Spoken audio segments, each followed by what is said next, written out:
Hi everyone, welcome back to At Home with Trisha. Today we're going to make chocolate chip cookies. My nephew Charles has been requesting that we make his favorite chocolate chip cookies for you all, so we're going to make them for you today. For those of you who don't bake, it's easy. I don't want you to get intimidated or be like, I don't know how to do it. And anybody can do it. Just take your time and follow these easy steps, and if I can do it, you can do it. So you first want to start with preheating your oven. So we're going to... Sorry about that. This recipe, everything usually, a lot of stuff when you bake is 350, but these cookies actually are going to be at 325. We're going to do them low and slow. So first is first. You always do your wet ingredients and then add your dry ingredients. So you always want to start with the wet, which is, well, with cookies it's a little different. You actually kind of mix it up. You do your butter and your sugar first, and then you do the rest of the wet and then add the dry.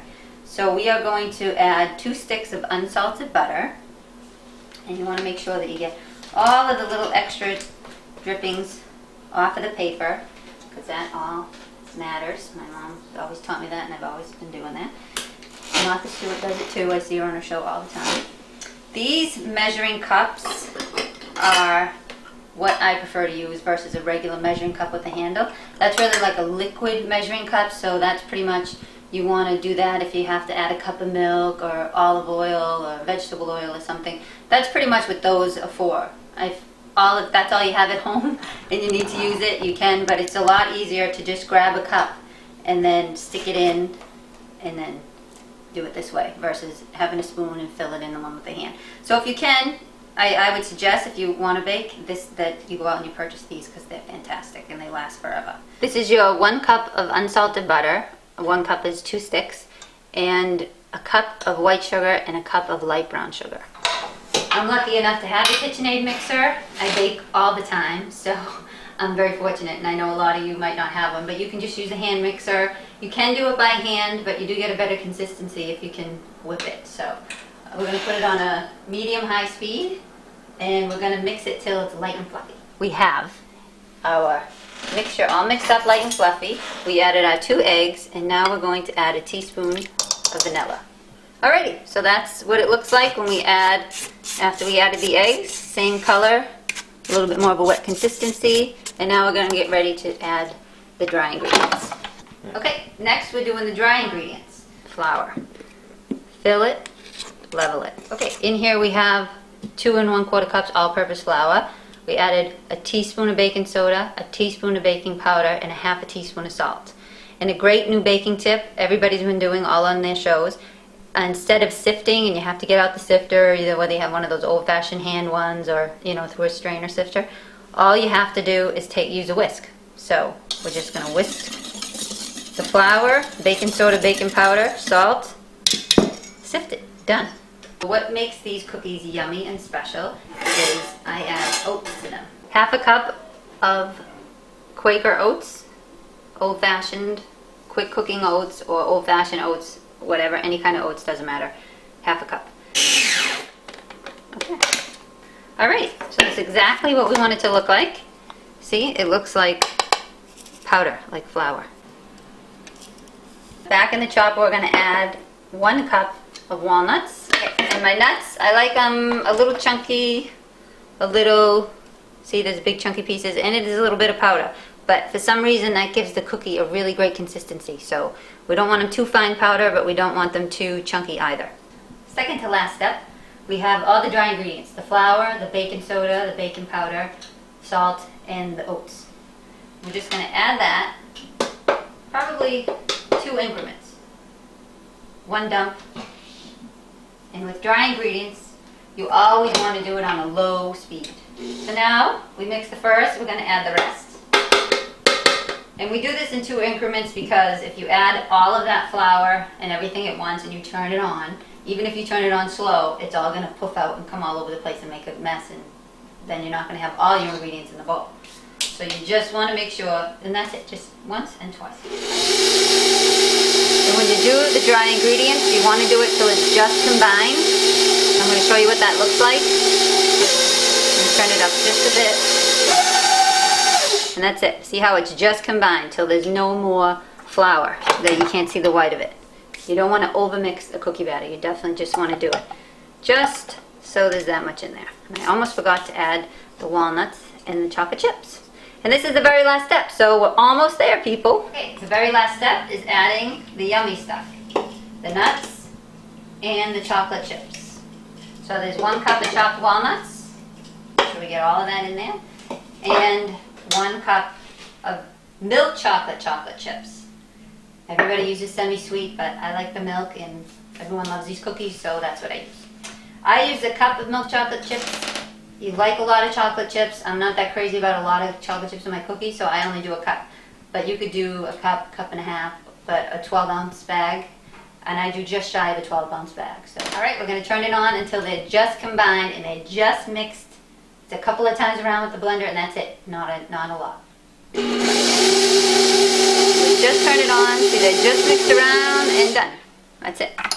Now we're ready to put our cookies on the sheet and to get them in the oven.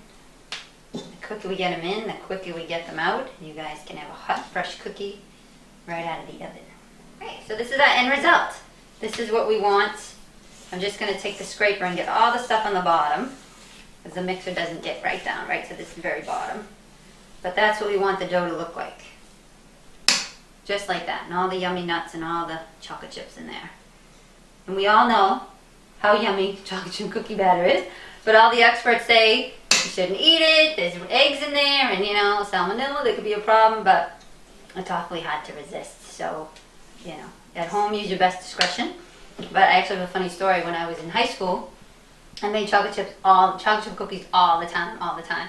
And my brother and his friends were over one day, and they were getting ready to go out, and I had the dough all ready to go, the oven set up, and I went to the bathroom, and I was in the bathroom, and I heard the boys roughhousing. There was probably 4 or 5 of them, and they're always roughhousing around, making lots of noise and stuff. And then, what do you know, I come out of the bathroom, and one of them is like the last one out the door. The kitchen door is wide open. They're running, screaming, hurry up, and I'm like, what the heck's going on? I look down, my chocolate chip cookie, gone. A whole bowl of batter, just made, just fresh. They all stuck their hand in like this and ran out the door with a handful of chocolate chip cookie dough. I'm running down the street after them. What are you doing? That's crazy. So that's what it's like when you have brothers and all that crazy friends.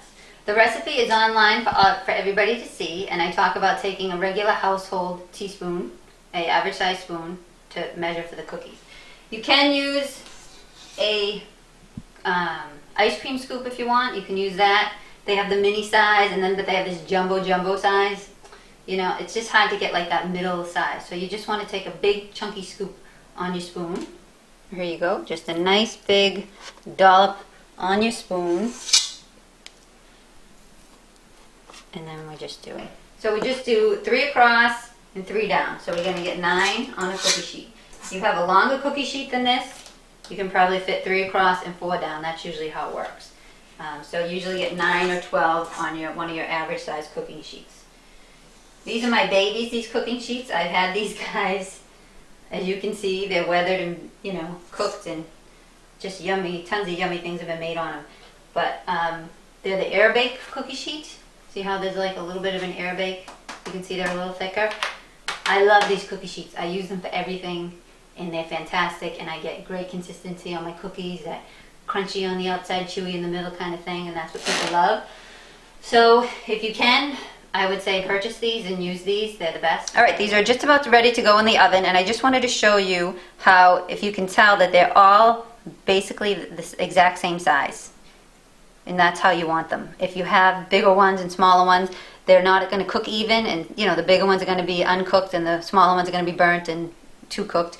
So what is definitely, and I think that's why a lot of people use the ice cream scoop, because they come out all exactly the same size. So you can use an ice cream scoop if you want, but the sizes that they have are usually teeny tiny and too big. So I just like them. This cookie just comes out the perfect size. So you want to always bake on the bottom rack. I go second one up. I always use this one. So, but that's definitely what you do. Stand it all the time. My oven always looks like this. Whether I'm roasting chicken, roast beef, anything I'm cooking, it's always on this rack. So I guess it's second from the bottom. All right, so we're going to set them. I cook them. The recipe says 9 minutes each side. So we're going to do 9 minutes. When the timer goes off, We're gonna rotate the cookie pan all the way around, another 9 minutes, and then come out perfect. Okay, our timer just went off, and we're gonna rotate the cookies all the way around. And then we're gonna set the timer. We did the first one for 9 minutes. We're gonna set the second one for another 9 minutes. Alrighty. Oh, our time is up. And this is our cookies. Voila. Okay, now they're ready to eat. And we're gonna love it. So this is just, see that? Crunchy on the outside. Did you hear the crunch? Chewy on the inside. Yum, yum, yum. Thanks for tuning in, and I hope you enjoyed these cookies as much as you can see. My husband enjoyed them. He's running in the kitchen and eating the cookie before I even have time to say goodbye. So I hope you enjoy them. I hope you love them as much as everybody else does. And email me and let me know what you think and how they were. Bye.